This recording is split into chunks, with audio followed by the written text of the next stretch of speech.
अगल बगल ही फोटो आपकी देखी गई है, तो ये इतना लगाव उनको आपसे कैसे? महाराज जी के साथ में रहते रहते आपको भी कोई चमत्कारी शक्ति आई है? बिल्कुल। 26 साल की उम्र है, शादी कब कर रहे हैं बाबा जी, पता है आपको? मतलब रहेगा। अच्छा, बाबा जी आपको कितना पैसा देते हैं? ये कहा जा रहा है कि बाबा जी को धमकी आ रही है, आगे दर्शन नहीं मिलता, उसके लिए VIP लाइन, अलग अलग लाइनें लगती हैं, उसके लिए पैसा लगता है। वहाँ का एक चमत्कार है, लेकिन लोगों को लग रहा है कि नहीं, ये ढोंग कर रहे हैं, पाखंड कर रहे हैं। कृष्ण शास्त्री कथावाचक से चमत्कारी बाबा के रूप में आते हैं और ऐसे ही चमत्कार करते हैं, तो बता दें, अगर इंडिया हमारी जो कहीं खेलने जाती है तो पहले ही बता दें वो जीतेगी हारेगी। में कोई खड़ा होकर कह दिया हो कि हम बाबा जी से शादी करेंगे। आलोकनाथ जी की मुलाकात अब बाबा जी से कब होने वाला है? जो व्यक्ति दिख रहे हैं आपको, आप हमारे इस फोटो में आप लोग देख रहे होंगे कि ये जो बागेश्वर धाम वाले बाबा जी हैं, उनके साथ एकदम साए की तरह दिख रहे होंगे हर फोटो में योगी आलोकनाथ सनातनी। आपको बागेश्वर धाम वाले बाबा जी के साथ देखा गया है बहुत सारे फोटो में, तो आप उनके साथ कब से जुड़े थे? जी, मैं बाबा जी का चरण सेवक हूँ, एक छोटा सा दास हूँ महाराज जी का, और जुड़ा हूँ अभी जब से महाराज जी, देखिए पहले से भी जानता तो मैं पहले से हूँ महाराज जी को 2014 से, लेकिन महाराज जी जो इस समय कार्य कर रहे हैं उस कार्य से और अच्छा लगा मुझे और अच्छी तरह से जुड़ गया जी। लेकिन आप अभी काशी में क्या कर रहे हैं? जी, मैं काशी में पूजा पाठ करता हूँ, और जब धाम पे यज्ञ वगैरह होता है, महाराज जी का कार्यक्रम होता है, तो मैं जाता हूँ, यज्ञ कराने भी जाता हूँ और पूजा पाठ करने जाता हूँ।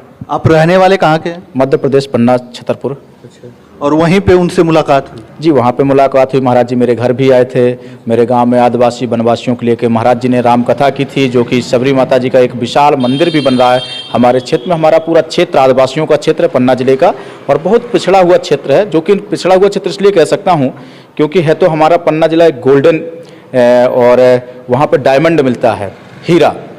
देखिए हमारे ज़िले में हीरा मिलता है, लेकिन फिर भी पिछड़ा हुआ क्षेत्र इसलिए है क्योंकि वहाँ पे कोई ऐसा कार्य करने वाला व्यक्ति नहीं था, कोई नेता ऐसा नहीं हुआ आज तक जो कि हमारे क्षेत्र के लोगों की सेवा कर सके, लोगों की बातों को समझ सके, लोगों की मानसिकता को जाए, आदिवासी भाइयों को पढ़ाई लिखाई से लेकर हर व्यवस्था, हॉस्पिटल, सब व्यवस्थाएँ करे, वो नहीं कर पाया, तो पिछड़ गया क्षेत्र। लेकिन आज भी हमें ये बहुत खुशी है कि बागेश्वर धाम सरकार जिस तरह से आदिवासी भाइयों की सेवा, एक तरह से सेवा ही कहूँगा, जो मानव सेवा है वो सेवा ही है, सेवा कर रहे हैं, तो बहुत अच्छा लगता है कि कोई ना कोई ऐसा संत हमारे बीच में आया है। क्योंकि आज देख रहे हैं आप भारतवर्ष में किस तरह से जाति पात एक तरह से उत्पन्न हो गया था कि फलाना व्यक्ति ये है, फलाना वो है। मैं इस चीज़ को नहीं मानता था।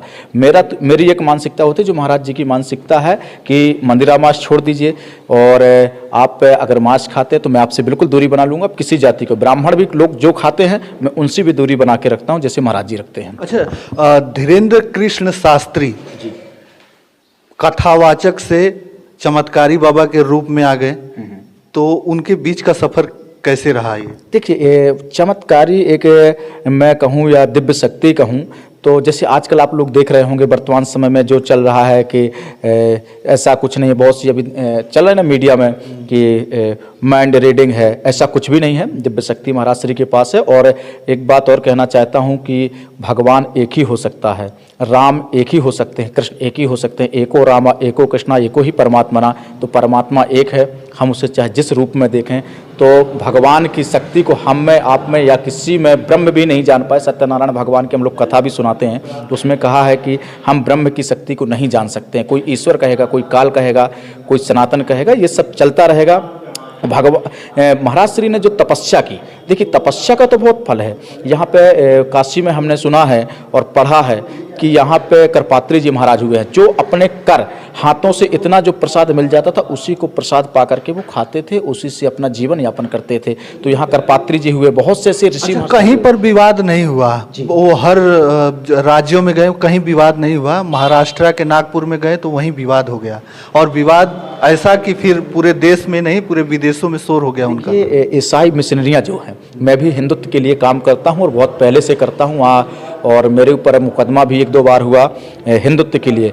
मैं क्या है, जो हमारे गरीब लोग हैं, और आप जानते हैं कि जो मानव है, श्याम मानव, वो एक हिसाब से मैं तो उसे दानव ही कहता हूँ कि वो श्याम मानव। मैं भी उसकी फ़ोटो देख रहा था, उसके गुरु क्रिश्चियन निकले जो श्रीलंका में रहते हैं, एक उसके क्या नाम से राहुल गांधी के साथ एक फ़ोटो उसकी वायरल हो रही है। कुछ लोग कहेंगे एडिट करके, नहीं, एडिट की हुई फोटो नहीं है, परंतु श्याम मानव को ये चीज़ तो समझना चाहिए कि कितने करोड़ों लोगों की आस्था लगी। अगर मुझे महाराज जी ये कहें कि बेटा तेरे किडनी की ज़रूरत है ना, तो मैं अपनी किडनी दे दूंगा। अगर महाराज जी कहें कि तेरे अंग की ज़रूरत है तो मैं दे दूंगा, क्योंकि महाराज जी के ऊपर मुझे इतना विश्वास है।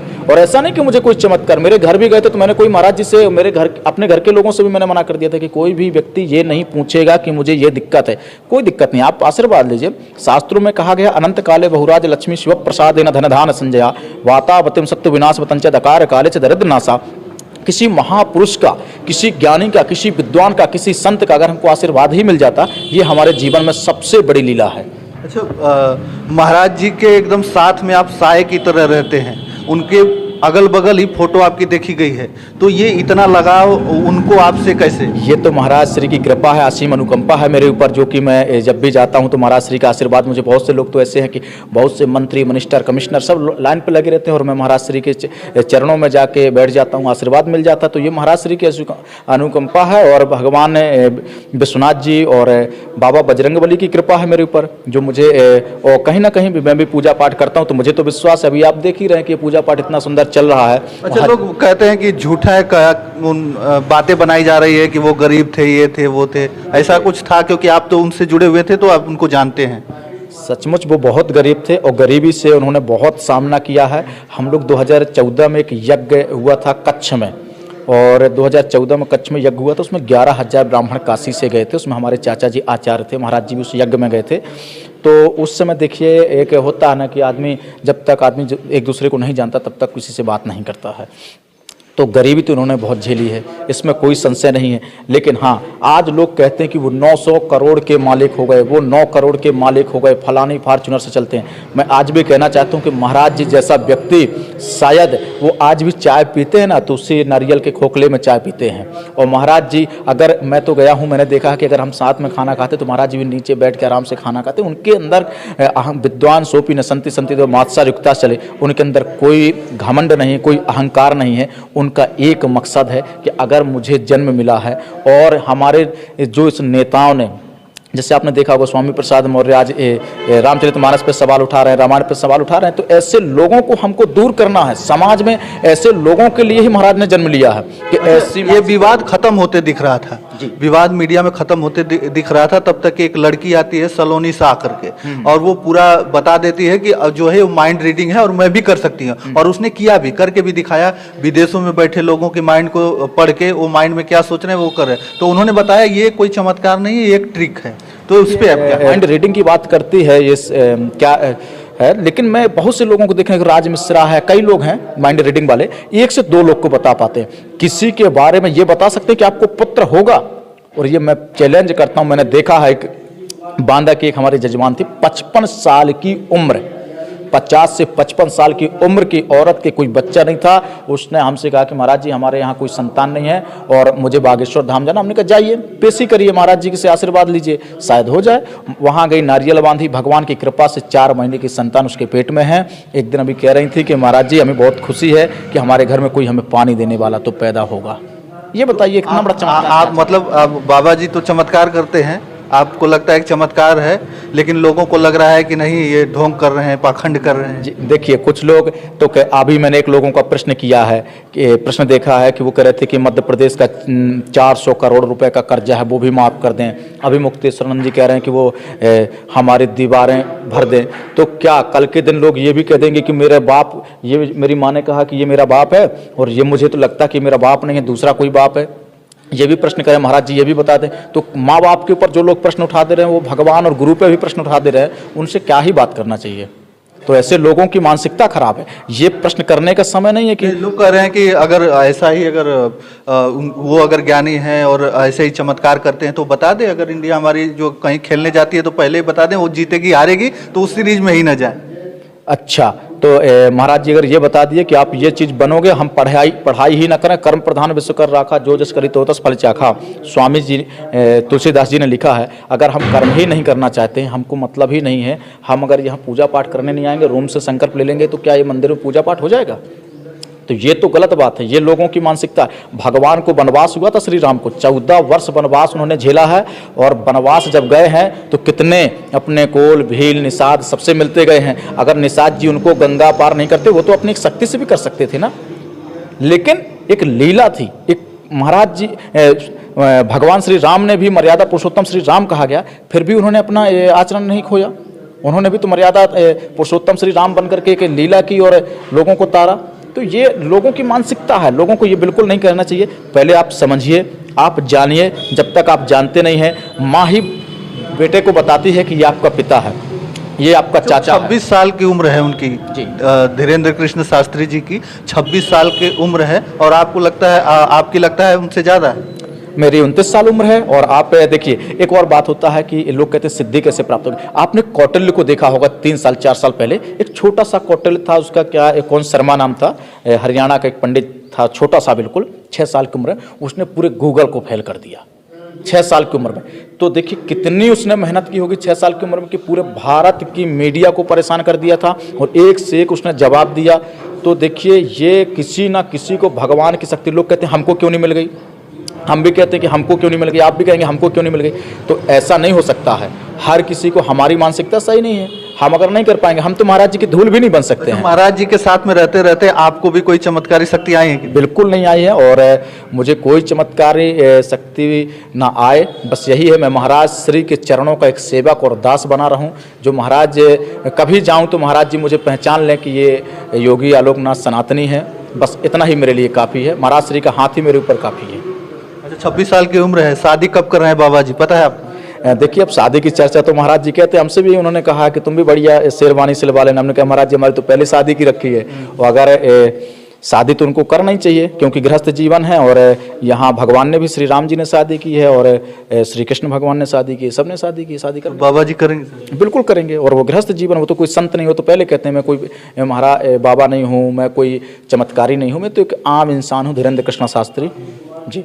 तो बताए कब करने वाले हैं शादी? अब 23 में भी कर सकते हैं, 24-25 के अंदर ही कर लेंगे, 2-3 साल के अंदर शादी कर लेंगे वो, और करना भी चाहिए। हमें भी खुशी होगी, हम भी बारात जाएंगे महाराज जी की और देखेंगे जी। देखिए, ये आलोकनाथ सनातनी जी हैं, पंडित आलोकनाथ सनातनी जी, जो साय की तरह बाबा बागेश्वर महाराज के साथ में रहते हैं, धीरेन्द्र कृष्ण शास्त्री जी के साथ में रहते हैं, और ये भी वहीं के रहने वाले हैं, उसी मध्य प्रदेश के रहने वाले हैं। और इस समय ये काशी में थे, और हमको बहुत ढूंढते ढूंढते जाके इनका पता मिला, इनका नंबर मिला, तो हम आए और हमने सोचा कि जरा इनसे बात किया जाए, क्योंकि वो उन्हीं के साथ रहते हैं साय की तरह, तो इनसे ज़्यादा उनको अच्छा कोई नहीं जान सकता है। और बिल्कुल एक बात और कहूँगा, मेरे सभी सनातनी भाइयों को, जैसे महाराज जी हमारे कहते हैं, सभी सनातनी भाइयों से एक चीज़ कहूँगा कि सचमुच अगर एक खंबे के नीचे हमें आना है, एक मंडप के नीचे हमें अगर विराजमान होना है, एक साथ भोजन करना है, तो हमें उस लायक बनना होगा जिससे कि ये हमारी कुरीतियाँ, जो हमारी रूढ़वादिता है, इसको मिटाना पड़ेगा। और देख लीजिएगा, वामपंथी विचारधारा के लोग जो हैं, वो हमें आपको नष्ट करने के लिए उनको पैसा मिलता है। और है क्या, जो मुस्लिम कंट्रियां हैं, 57 कंट्रियां, हमारे पास कोई भी देश नहीं हिंदू देश।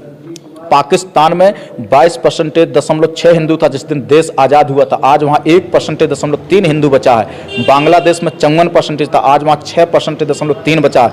हिंदुस्तान में मुस्लिम 3% था, आज यहाँ 32% के आसपास पहुँच गया है। तो ये भी कहा जा रहा है कि बाबा जी को धमकी आ रही है। धमकी से कुछ होने वाला नहीं है, धमकी तो लोग देंगे। देखिए, आप धमकी ही ना बचा है, और तो कुछ बचा नहीं है। यहाँ हिंदू एक हो गया, 5-5 लाख लोगों की जनसंख्या उमड़ पड़ती है महाराज जी के दर्शन में। हमारे पास 500-500 दिन में फ़ोन आते हैं, भैया दर्शन करा दें, भैया हम नहीं कर पा रहे हैं। इस समय तो CRPF की सिक्योरिटी 14 सिक्योरिटी मिल गई कल से, अब और हम ही नहीं कर पाएंगे भैया।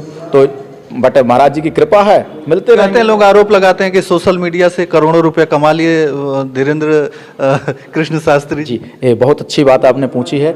मैं एक बात और कहना चाहता हूँ, होता है क्या है कि कई महाराज जी के नाम पे लोग पैसा लेते हैं, ठीक है, तो कोई भी व्यक्ति एक सिक्का किसी को ना दे। महाराज जी किसी भी व्यक्ति से 1 रुपया नहीं लेते हैं, और महाराज जी को आप समझ पाना बहुत मुश्किल चीज़ है। जो लोग आरोप लगाते हैं उनसे एक बार हाथ जोड़ के निवेदन करना चाहता हूँ, एक बार महाराज जी को जरूर समझें। अपने माता पिता की तरह अगर नहीं मानने लगे, ये वादा है। कुछ लोगों को जातिवाद का कीड़ा भरा होता है, वो कुछ भी करो उनको उसी चीज़ से मतलब रहेगा। अच्छा बाबा जी आपको कितना पैसा देते हैं? मुझे कोई पैसा नहीं, महाराज श्री के चरणों का सेवक बना रहा हूँ, मुझे परमात्मा दे देता है जो मुझे मिल गया। और महाराज जी का आशीर्वाद ही काफ़ी है। मैंने बताया ना, आशीर्वाद का शब्द है अनंत काले बहुराज लक्ष्मी। जिसका आशीर्वाद, ऐसे महापुरुष का आशीर्वाद ही अगर ऊपर ऐसे हो गया ना तो वही अनंत काल तक बहुराज लक्ष्मी प्राप्त होती रहेगी। कहा जाता है कि लाइन में खड़ा होंगे, दर्शन नहीं मिलता, उसके लिए वीआईपी लाइन, अलग अलग लाइनें लगती हैं, उसके लिए पैसा लगता है। वहाँ कोई वीआईपी नहीं, आपने उनके कई वीडियो देखे होंगे, कोई वीआईपी नहीं, कोई वीपीआईपी नहीं है, कोई वहाँ मंत्री कमिश्नर आईजी डीआईजी नहीं है, वहाँ सब नॉर्मल व्यक्ति है। यही तो खुशी है कि मेरे गांव में बता रहा हूँ ना कि आदिवासियों को कथा सुनाई थी, वहीं ब्राह्मण भी साथ में भोजन करते थे, वहीं आदिवासी भी, वहीं दलित भी, और वहीं हर सनातनी भोजन एक साथ कर रहे थे। मुझे बड़ी खुशी हुई क्योंकि मेरी भी मानसिकता वही है कि सबको साथ लेकर चलने की ज़रूरत है।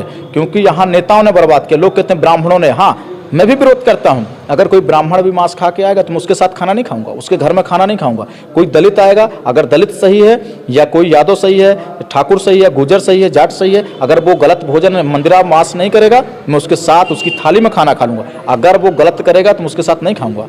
अच्छा मतलब आपका कहना है कि पैसा नहीं लगता है बाबा जी के दर्शन के? कोई दर्शन का पैसा नहीं है। 15 रुपए का नारियल, 5 रुपए की लाल चुनरी, 20 रुपए का खर्चा, 3 रुपए की अगरबत्ती, 1 रुपए की माचिस, 25 रुपए में आपकी जय जयकार। अच्छा उनके परिवार के बारे में आप बताएं, उनके पिताजी, उनकी माताजी, उनके भाई बहन? उनके पिताजी लोग 6 भाई हैं और माताजी को तो आप हमेशा देखते ही होंगे हर वीडियो में। माताजी कथा जहाँ होती है तो महाराज जी चर्चा भी करते हैं, क्योंकि माताजी ने सचमुच बहुत संघर्ष किया। महाराज जी का जीवन बहुत संघर्ष में रहा। बहुत से लोग हंसी ठिठोली उड़ाते हैं ना, उनको पहले उनकी संघर्षी जीवन पर जाना चाहिए और अपने को भी संघर्ष करना चाहिए, अपने आप को भी संघर्ष में ले जाना चाहिए कि हम भी कुछ बने। मैं भी काशी आया था, मेरे पास भी जैसे कुछ नहीं था, आज भगवान की कृपा से बहुत कुछ है, मिलता है, परमात्मा की कृपा है। दिन रात मेहनत करता हूँ, सुबह 4 बजे उठता हूँ, मेहनत करता हूँ। अच्छा 26 साल की उम्र में वो एकदम यंग हैं और बाबा जी हैं और लोग उनके चरणों में झुके रहते हैं, स्पर्श करते हैं। तो कभी आप भी साथ में रहे हैं, कभी साथ में किसी पंडाल में कोई खड़ा होकर कह दिया हो कि हम बाबा जी से शादी करेंगे, ऐसा कुछ हुआ है? बहुत लोग ऐसे कहते हैं और देखिए कहने वाले तो बहुत से लोग हैं, चिट्ठियां देते हैं, परिचय देते हैं, लेकिन ऐसा होना नहीं चाहिए। लोगों को पहले समझना चाहिए हमारे सनातन धर्म को जगाने के लिए। हो सकता है स्वामी विवेकानंद जी का जन्म हो गया हो सकता है आदि शंकराचार्य जी का जन्म हो गया हो सकता है परमात्मा की कृपा है, कुछ ना कुछ तो चमत्कार है, इसमें संशय ही नहीं है जी। तो अभी कब मुलाकात हुई कि आपसे आलोकनाथ पंडित आलोकनाथ जी की मुलाकात अब बाबा जी से कब होने वाली? 2 तारीख को इलाहाबाद में। अच्छा आप भी आइए, आपका भी स्वागत है। 2 तारीख को मिलवाते हैं। अच्छा जी, मिल जाएंगे हम भी। अरे बिल्कुल, क्यों नहीं मिलेंगे। जब महाराज जी का दास खड़ा है तो ले चलेगा आपको भी। फिर अगली वीडियो में मिलते हैं, तब तक के लिए धन्यवाद। जय हिंद, जय भारत।